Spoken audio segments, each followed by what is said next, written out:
4 ವರ್ಷಗಳಿಂದ ಕೂಡ ದೇವನಹಳ್ಳಿಯ 13 ಹಳ್ಳಿಗಳ 1777 ಎಕರೆ ಆಸ್ತಿಯನ್ನು ಸರ್ಕಾರ ಅಭಿವೃದ್ಧಿಗಾಗಿ ಭೂಸ್ವಾಧೀನವನ್ನು ಪಡಿಸಿತ್ತು. ಅದರ ವಿರುದ್ಧವಾಗಿ ಕಳೆದ 4 ವರ್ಷದಿಂದಲೂ ಕೂಡ ಪ್ರತಿಭಟನೆ ನಡೀತಿತ್ತು.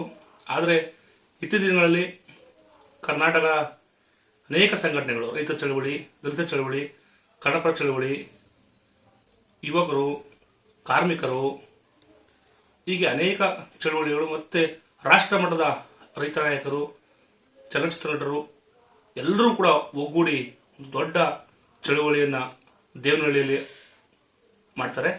ತದನಂತರ ಅಲ್ಲಿ ಪೊಲೀಸರು ಪ್ರತಿಭಟನೆಗಾರರನ್ನು ಬಂಧಿಸಿರ್ತಾರೆ. ತದನಂತರ ಚಳುವಳಿಯನ್ನು ಇನ್ನೂ ತೀವ್ರಗೊಳಿಸಿದಂಥ ರೈತ ಸಂಘಟನೆಗಳು ಬೆಂಗಳೂರು ಫ್ರೀಡಂ ಪಾರ್ಕ್ನಲ್ಲಿ ದೊಡ್ಡ ಬೃಹತ್ ಒಂದು ರೈತ ಸಮಾವೇಶವನ್ನು ನಡೆಸುತ್ತೆ.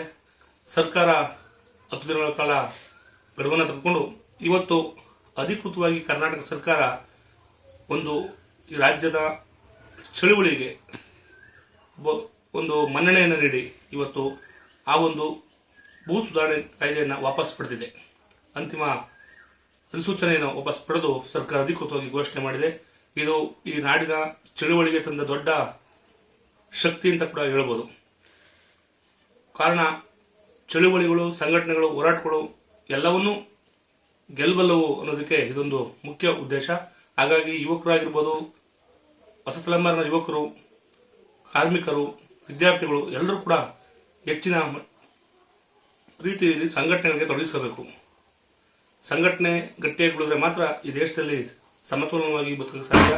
ಆಳೋ ವರ್ಗಕ್ಕೆ ಕೇಳೋ ವರ್ಗನೂ ಕೂಡ ಅಷ್ಟೇ ಗಟ್ಟಿಯಾಗಿರಬೇಕು. ಹಾಗಾಗಿ ಸಂಘಟನೆಯನ್ನ ನಾವು ದೊಡ್ಡ ಮಟ್ಟಿಗೆ ಬೆಳೆಸೋದ್ರಿಂದ ಇಂಥ ಒಂದು ದೊಡ್ಡ ದೊಡ್ಡ ಸಮಸ್ಯೆಗಳಿಗೆ ಪರಿಹಾರವನ್ನು ಕಂಡುಕೋಬಹುದು. ಮತ್ತೊಮ್ಮೆ ರೈತ ಹೋರಾಟಕ್ಕೆ ಮಣಿದಂತ ಸರ್ಕಾರಕ್ಕೆ ಧನ್ಯವಾದಗಳನ್ನು ತಿಳಿಸ್ತಾ ಮಾತನ್ನು ಮುಗಿಸ್ತೀನಿ. ನಮಸ್ಕಾರ.